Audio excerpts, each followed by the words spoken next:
Hello, good morning friends. आज हम लोग क्रिटिकल वेलोसिटी और उसके ऊपर आने वाले अलग अलग न्यूमेरिकल्स पढ़ेंगे। सबसे पहले हम लोग समझ लेते हैं कि क्रिटिकल वेलोसिटी क्या होता है, फिर उसके ऊपर अलग अलग न्यूमेरिकल्स देखेंगे। ये मास ले लिया कैपिटल एम, ये एक मास ले लिया स्मॉल एम। अब ये दोनों मास एक दूसरे को अट्रैक्ट करते bye gravitational force. That gravitational force is GMM upon r square. बेटा आप इसको मिनिमम कितनी हॉरिजॉन्टल वेलोसिटी दोगे ताकि ये बॉडी बराबर सर्कल में घूमे, उसे आप क्रिटिकल वेलोसिटी कहते हो। So minimum horizontal velocity given to the body so that body revolve in circular orbit is called as a critical velocity. तो बेटा जब ये दो मास एक दूसरे को अट्रैक्ट करेंगे बाय ग्रेविटेशनल फोर्स, और जब भी कोई चीज सर्कल में घूमती है तो बाहर एक्ट होता सेंट्रीफ्यूगल फोर्स जो रहता है mv² अपॉन r। अब ये जो है दो मास एक दूसरे को अट्रैक्ट करेंगे बाय ग्रेविटेशनल फोर्स, और जब भी कोई चीज सर्कल में घूमे तो बाहर एक्ट होगा centrifugal force mv² upon r, और ये रहेगा आपका सेंट्रीपिटल फोर्स। सो सेंट्रीपिटल फोर्स यानी GMM अपॉन r स्क्वायर और सेंट्रीफ्यूगल mv² अपॉन r, ये और ये दोनों इक्वली रहेंगे। तो your centripetal force is nothing but gravitational force और centrifugal is nothing but gravitational force. So it is mv² upon r और gravitational force क्या है आपका GMM upon r square। अब यहाँ पर mm get cancel, rr get cancel. So critical velocity कितना मिलेगा आपको? Critical velocity equal to under root of GM upon r। बेटा बॉडी सर्कल में घूमते समय उसकी जो वेलोसिटी है that is a critical velocity. दो मास एक दूसरे को अट्रैक्ट करेंगे by gravitational force GMM upon r square, और बाहर एक्ट होगा सेंट्रीफ्यूगल फोर्स जो mv² upon r। So centrifugal force is balanced bye centripetal force. Centripetal force is GMM upon r square. mm get cancel, rr get cancel, so critical velocity is under root of GM upon r। We can take the another example. ये मान लेते positive charge है, ये मान लेते negative charge है। अगर हम इस केस में ऐसा मान के चले कि हमें क्रिटिकल वेलोसिटी निकालना है, अब ये सर्कल में घूम रहा है, अभी पॉजिटिव चार्ज और नेगेटिव चार्ज दोनों एक दूसरे को अट्रैक्ट करते हैं बाय इलेक्ट्रोस्टैटिक फोर्स। और इलेक्ट्रोस्टैटिक फोर्स क्या होता है अपना 1/4πε0 q1 q2 upon r square. This is the electrostatic force. और बॉडी सर्कल में घूमे तो बाहर क्या एक्ट होगा सेंट्रीफ्यूगल फोर्स, वो कितना रहेगा mv² upon r। So plus minus attract each other by electrostatic force, that is Coulomb's law. This is the Newton's law, this is the Coulomb's law. So plus minus attract each other by electrostatic force, which is balanced by the centrifugal force or we can say centripetal force. So again, electrostatic force is balanced by centripetal force or centrifugal force because this is the centripetal, this is the centrifugal. Now, mv² upon r is balanced by 1/4πε0 q1 q2 upon r square. So your r get cancel. You will get v² equal to 1/4πε0 this m q1 q2 upon r. So this will be the formula for your velocity in this case. अगर हम लोग ऐसे condition हम लोग अगर magnetism में लेने जा रहे हैं, सो इन ए मैग्नेटिज्म हम लोगों ने ये मान लिया नॉर्थ पोल, ये मान लिया साउथ पोल, और ये इसे सर्कल में हमें घुमाना है। North pole, South pole attract each other by magnetic force, which is equal to μ0 upon 4pi mn ms upon r square. This is the magnetic force between two pole having pole strength m. Now, ये जब अंदर की तरफ खींचा जाएगा, बाहर क्या act होगा centrifugal force, that is mv² upon r। तो ये दोनों को आप बैलेंस कर दो। Centrifugal force is balance by magnetic force. So mv² upon r आपका बैलेंस हो गया μ0 upon 4pi mm upon r square, अगर इनकी पोल स्ट्रेंथ इक्वल ली जाए। So your rr get cancel and you will get the value of v² from this. m आपका यहाँ नीचे चले जाएगा, स्क्वायर है तो यहाँ पे स्क्वायर रूट आ जाएगा। इस तरीके से आप एग्जाम्पल ले सकते हो।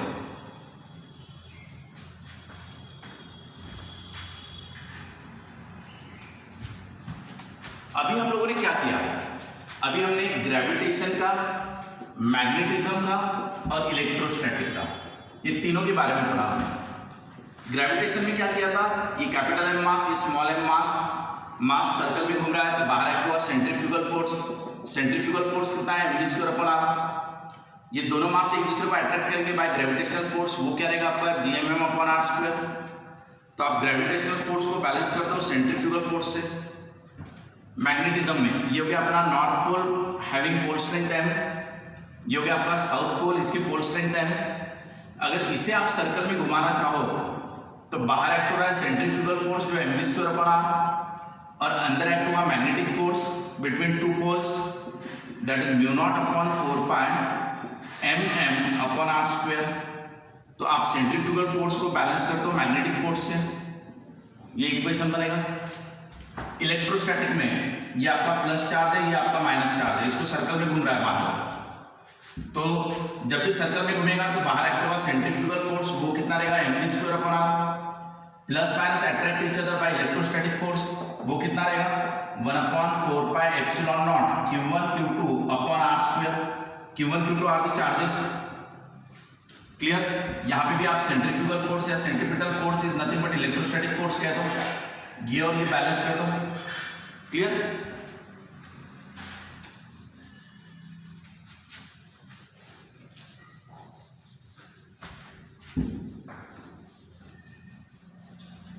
अभी हम अगला क्वेश्चन देखेंगे। ये मास है कैपिटल एम, ये मास है स्मॉल एम, और ये सर्कल में घूम रहा है ऐसा। अगर हम मान लेते कि इलेक्ट्रोस्टैटिक ग्रेविटेशनल फोर्स जो है, अगर हम मान लेते कि gravitational force is inversely with r cube, ऐसा क्वेश्चन में दे दिया कि your gravitational force is inversely proportional with r cube, तो इस समय आपकी क्रिटिकल वेलोसिटी कितनी रहेगी वो बताओ।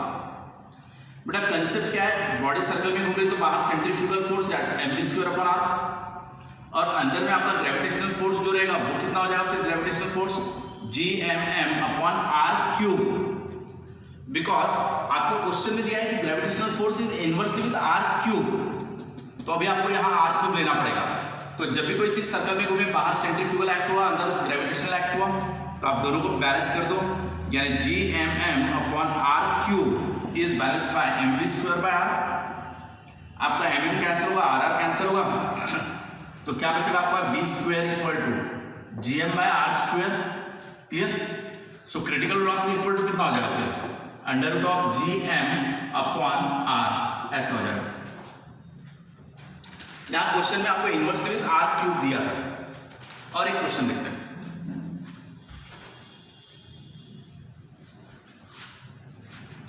Question number 5। बेटा ये मास है कैपिटल एम, ये मास है स्मॉल एम, अब ये सर्कल में घूम रहा है, फाइंड द क्रिटिकल वेलोसिटी। अगर आपको क्वेश्चन में दिया जाए कि gravitational force is gmm upon r to the power 3/2, now gravitational force is inversely proportional with r but to the power 3/2। तो जब भी कोई चीज सर्कल में घूमे तो बाहर सेंट्रीफ्यूगल फोर्स एक्ट होगा, that is mv square upon r, या वही आपका सेंट्रीपिटल रहता है। सो सेंट्रीपिटल वही बैलेंस कर दो ग्रेविटेशनल से, या सेंट्रीफ्यूगल बैलेंस विद ग्रेविटेशनल कह दो। Now mv square upon r जो है वो बैलेंस होगा gmm upon r to the power of 3/2। आपका mm कैंसिल हुआ, यहाँ पे v square by r equal to gm by r to the power of 3/2। अब ये वाला r इस तरफ लेके जाओगे आप, v square equal to gm r to the power 1 into r to the power of -3/2। तो ये क्या हो जाएगा आपका gm r to the power of ये -1/2। क्लियर। सो ये हो जाएगा gm by r to the power 1/2। Clear. ये आपका v स्क्वायर ना, तो क्रिटिकल वेलोसिटी कितना आएगा फिर, critical velocity equal to under root of gm upon root of r, इस तरीके से।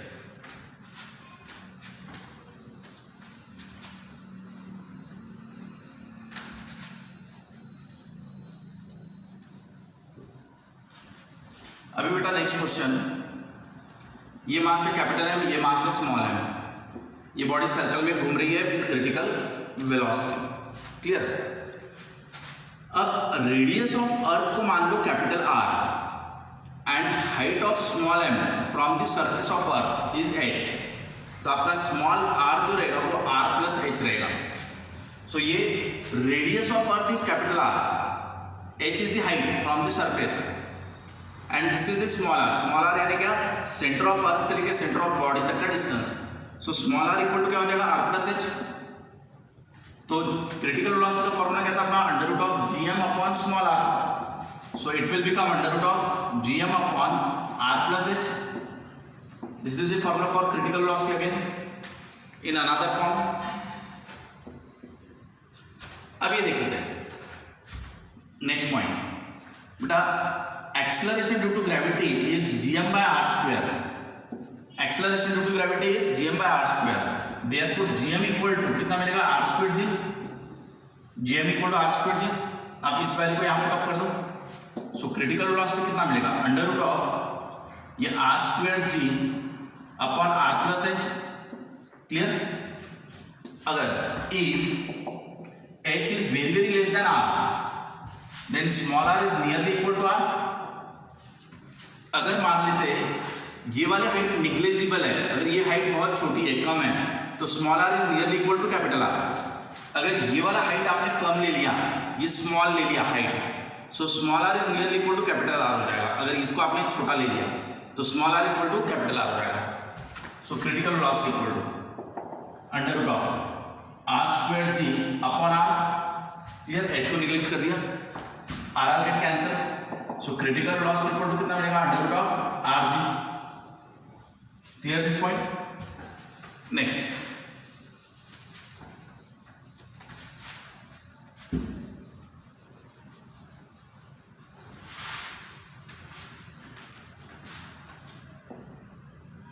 पॉइंट बेटा ये अर्थ की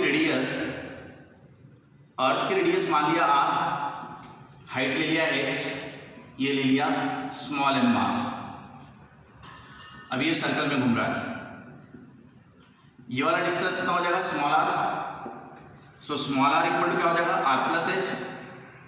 small r equal to r plus h. Now critical velocity का फॉर्मूला क्या था अपना, under root of G M upon r. Under root of G M upon r. Now mass की जगह पे हम लोग क्या रख सकते हैं, मास की जगह पे डेंसिटी इंटू वॉल्यूम रख सकते हैं। मास की जगह पर density into volume, mass of body earth. So mass of earth यानी density into volume. So density into volume is 4/3 pi are cube. ये बनेगा मास of earth. So mass of earth यानी density of earth into volume, volume is 4/3 pi are cube. इसको यहाँ पे कब कर दो। So critical velocity equal to under root of G, mass की जगह density into volume that is 4/3 pi are cube. Small R की जगह पे क्या रख सकते हैं, आर प्लस एच या आर प्लस एच रख सकते हैं। Clear. Now if H is very less than are then small r is nearly equal to capital R. तो आप इसको रिप्लेस कर सकते हो कैपिटल आर से। So critical velocity equal to under root of g rho 4/3 pi are cube, और ये आपका आर हो जाएगा। सो एक आर कैंसिल हो जाएगा। So critical velocity equal to क्या मिलेगा, r under root of g rho 4 pi divided by 3। ये आपका क्रिटिकल वेलोसिटी का फॉर्मूला बनेगा। इस तरीके से आप क्रिटिकल वेलोसिटी को अलग अलग फॉर्मेट में चेंज कर सकते हो।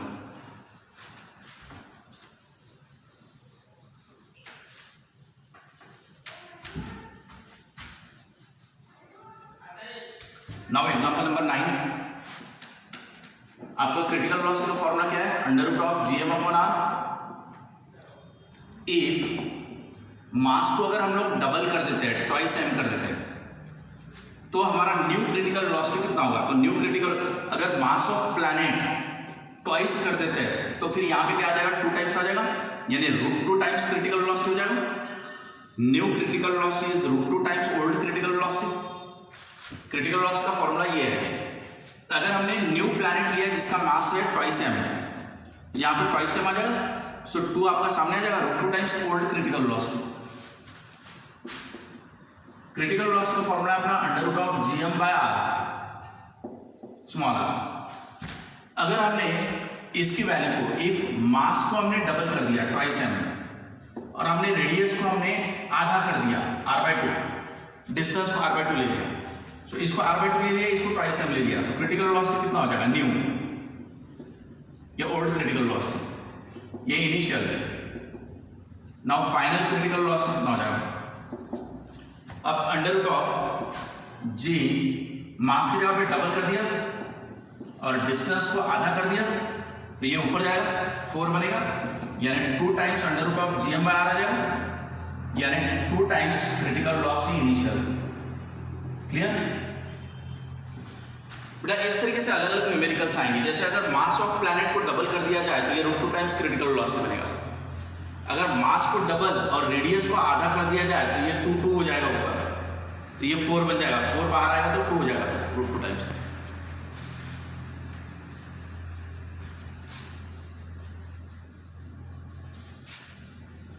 इस तरीके से हम लोग क्रिटिकल वेलोसिटी के अलग अलग क्वेश्चंस पढ़े। क्रिटिकल वेलोसिटी हमने निकाला था, क्रिटिकल वेलोसिटी का फॉर्मूला क्या था, under root of GM by R. Mass की जगह पे क्या पुट अप किया, density into volume, density volume की जगह पे क्या पुट अप किया, 4/3 पाई आर क्यूब। हम लोग जीएम की जगह पर क्या पुट अप कर सकते हैं, जीएम की जगह पे क्या पुट अप कर सकते हैं, r²g। स्मॉल आर की जगह पे क्या पुट अप कर सकते हैं, r+h। If h is very very less than r, तो आपका small r is nearly equal to capital R कैसे कर सकते हैं। अगर हमारा क्रिटिकल वेलोसिटी का फॉर्मूला है under root of GM by r, अगर मास को डबल कर दिया जाए तो क्रिटिकल वेलोसिटी √2 टाइम्स हो जाएगा। अगर मास को डबल और रेडियस को आधा कर दिया जाए तो 2 टाइम्स हो जाएगा क्रिटिकल वेलोसिटी इनिशियल। क्लियर? हम लोगों ने इसमें क्रिटिकल वेलोसिटी के अलग अलग क्वेश्चंस पढ़े। नेक्स्ट वीडियो में हम लोग एस्केप वेलोसिटी टाइम पीरियड के अलग अलग क्वेश्चंस पढ़ेंगे। Thanks to all of you.